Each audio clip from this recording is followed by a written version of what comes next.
আপনি বলেন আজকে যখন দেখি পত্রিকায় মুক্তিযুদ্ধের অন্যতম সংগঠক সাবেক প্রধানমন্ত্রী কাজী জাফর আহমেদের 10ম মৃত্যুবার্ষিকী আজ। এ উপলক্ষে জাতীয় প্রেস ক্লাবে আলোচনা সভায় যোগ দেন বিএনপি মহাসচিব মির্জা ফখরুল ইসলাম আলমগীর। বলেন, ৭১-এর বিরোধী শক্তিরা স্বাধীনতাকে মুছে দিতে চায়। গণতন্ত্রের পক্ষের শক্তি যাতে ক্ষমতায় আসতে না পারে সেজন্য সরকারের ভেতরের একটি মহল অপচেষ্টা চালাচ্ছে বলেও অভিযোগ করেন মির্জা ফখরুল।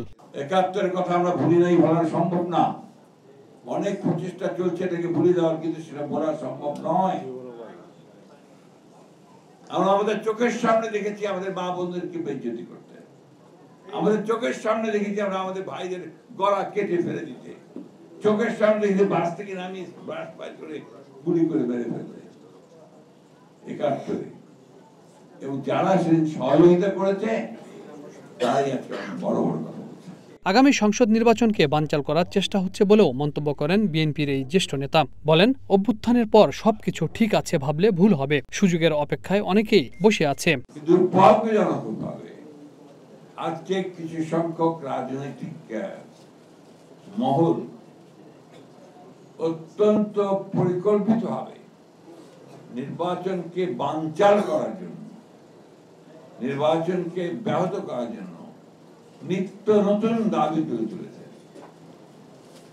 এমন এমন দাবি তুলছেন যে আসলে বাংলাদেশের মানুষেরা পরিচিতই না।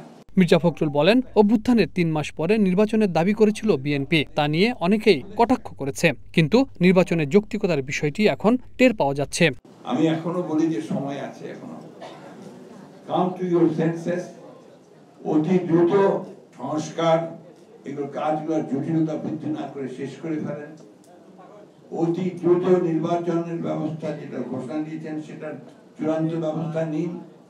রাজনৈতিক দলগুলোকে নির্বাচনমুখী করে ফেলুন এবং একটা নির্বাচনের মধ্য দিয়ে জনগণের প্রতিনিধিত্বকে নিশ্চিত করুন।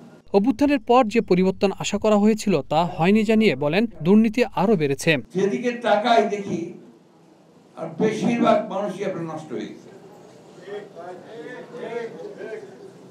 নষ্ট হয়ে গেছে। দুর্নীতি দুর্নীতি দুর্নীতি। আপনি কোন অফিস আদালতে যেতে পারবেন, যে পরিবর্তন নিয়ে আসার কথা ছিল মন মানসিকতার মধ্যে, সেই পরিবর্তনটা কিন্তু আনতে পারেন। এবং দুর্ভাগ্যজনকভাবে রাজনৈতিক নেতারাও এর মধ্যে আপনার জড়িত হয়ে পড়ছে। নেতাকর্মীদের হতাশ না হওয়ার পরামর্শ দিয়ে দেশ গড়ার সুযোগ এখনো কাজে লাগানো সম্ভব বলে মন্তব্য করেন বিএনপি মহাসচিব মির্জা ফখরুল ইসলাম আলমগীর। Habib Rahman, one news, Dhaka.